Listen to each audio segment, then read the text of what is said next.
Elon Musk is officially the first person with a net worth of $500 billion. That was reported by Forbes. But while Musk's wealth continues to absolutely skyrocket, ordinary Americans are struggling to make ends meet. Now, according to a new Goldman Sachs report, 40% of working Americans are now living paycheck to paycheck. If current trends continue, Goldman Sachs estimates that 55% of Americans will be living paycheck to paycheck by 2033. Another 40% of Americans state that they are not making meaningful progress on saving for retirement, which is completely disastrous because while I'm obviously very supportive of our Social Security program, Social Security is not meant to be the end all be all in terms of carrying someone financially after retirement. It's just a small amount of money that's supposed to help supplement retirement savings. And so put together, 80% of Americans are making little to no progress on their retirement savings. And that's already a problem. It's getting worse. And according to Goldman Sachs in their report, the cost of retirement has been increasing 4% per year for the last 25 years. So by 2033, the total cost of retirement maybe more than $1.7 million, up from 1.1 million in 2023.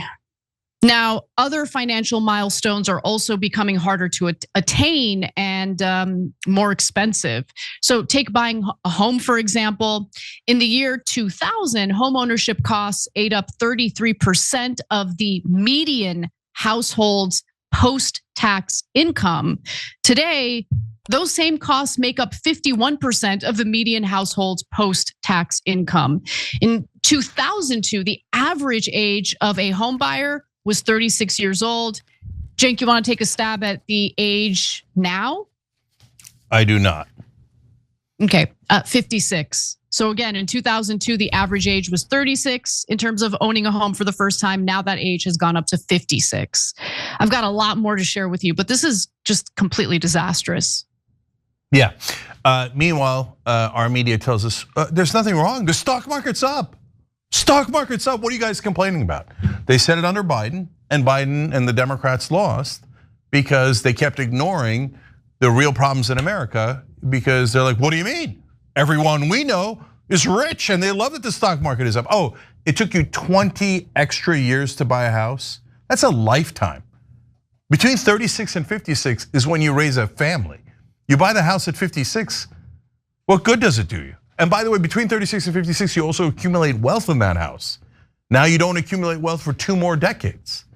So the rich get richer and the rest of us get poorer. They're crushing the middle class. So yeah, it's gonna be extremely difficult to retire. And no one in power cares at all because they don't represent any of us. They represent the richest people in the country. So they're like, why are you guys still complaining? Elon Musk is up to $500 billion. Well, obviously it must be great times for everyone. And they genuinely, what? Turn on CNBC any day. If the market is up, they're in a circle jerk and they're going like, yes! Hey, how about real people? Oh, who cares about them? And so that's where we are now. You're totally right about that. And I mean, the numbers just keep getting worse. Remember, one of the main reasons why Donald Trump won in the last presidential race, and in fact secured the popular vote, is because what he ran on was economic issues and yes, immigration and crime as well. But what most Americans were concerned about at the time was the cost of living. And he kept promising that on day one, he's gonna do something about inflation. He's gonna lower the cost of living. Well, has that happened? Let's take a look.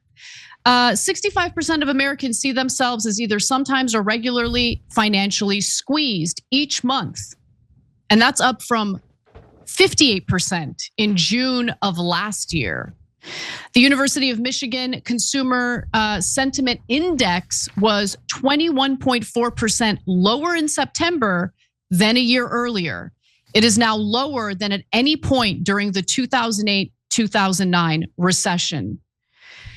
And so, look, part of the problem, Cenk, and you kind of alluded to it, is the metrics that are typically referenced or cited in an effort to make it appear as though our economy is doing really, really well. And if you look at those metrics, it does look like the economy is doing well, but those metrics mostly have to do with how the haves, not the have-nots, are doing well.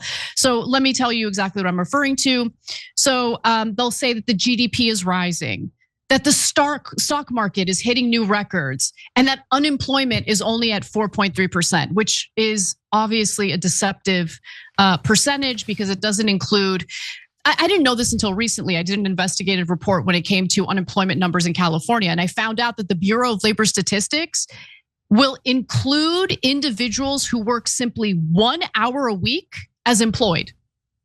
So the metric 4.3% does not include those who have given up looking for jobs. They're not counted in at all. And it doesn't even include those who are severely underemployed. They want full-time work, but they can't find it. So a recent Axios piece by Neil Irwin explains why those indicators are not representative of the average American and what he or she goes through. He argues that GDP growth has mostly been fueled by data center and AI investments. And as we know, AI has already essentially effectively gotten rid of jobs, especially in Silicon Valley. Coders are losing their jobs as a result of AI replacing them. Many Americans aren't highly exposed to the stock market, meaning, there are some working class Americans who have, some money invested in the stock market, either through an IRA or a 401k. But in terms of the bulk of investments in the stock market, it overwhelmingly benefits the top 10%. And employers are hiring new workers at the lowest rate in 5 years. That's the reality. That's the reality on the ground. And in a recent piece on Substack, Matt Stoller argues that the American economy is running on inequality rather than working in spite of it. He explains that Americans' wealth is getting more and more tied up in real estate and stocks while wages stagnate. We used to have around 3.5 times our income in aggregate financial assets. Now we have around 6 times that amount. And both consumer and mortgage debt are high, though not nearly as high as they were in the 2008 financial crisis. So that makes Americans' finances extremely precarious. In today's economy, buying a house means having a lot of debt, which brings high fixed payments. So a downturn in the market or a job loss means a family could be in trouble. In the 1950s, housing was cheap. There were no credit card or student loans. Most families paid expenses out of income and had little debt. Fixed expenses were low. So we have financialized our economy, meaning we've encouraged Americans to essentially make ends meet by taking out more and more debt. Housing was cheaper, much cheaper in the 1950s because there was a construction boom. The tract homes that were built in the 1950s led to like the mass production of residential real estate, which made it possible for working class Americans to afford a home to buy and raise their families in. That is no longer the case. Cenk, back to you. Yeah, so back to the first number we talked about. So you need $1.7 million to retire effectively? Who's got $1.7 million? So what, none of us can retire? That's a giant number. That's not like, oh, you know what? If you work your whole life, maybe you could piece together what 400,000, 600,000 because of the 401ks and this, and you were an accountant. 1.7 million? They're asking for a revolution, man. This is totally unsustainable. So, and every party that's in power tries to trick the American people. And they think, oh, it's okay. We got mainstream media on lockdown. CNBC will put on skirts and get pom-poms, be like, stock market, yay, yay, yay, it's going up, right?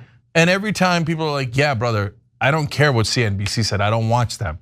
I go get milk and eggs from the grocery store and the prices are higher. So out you go, Biden and Kamala. And now they're doing the same thing to Trump. His worst numbers are on the economy. And no matter how much he goes, yeah, I'm the best in the economy. No one's ever seen an economy like me. The American people are like, yeah, I've seen it. I saw it under Biden. Now it's worse. So 65% feel financially squeezed. That's 2/3 of the country going, we can't breathe. And then when you go and Talk to anybody in power, mainstream media or politicians. Nope, they're never gonna help you. Democrats never pass anything that's on their agenda that are actually really popular, that would help people. They're like, no way, no way. The donors did not allow that. Republicans are the party of big business. I mean, come on, guys, you still haven't figured that out? They're whole creation by the Chamber of Commerce, the Republican Party.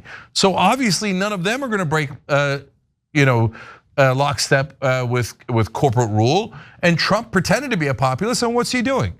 Giant tax cuts for the rich, enormous corporate subsidies.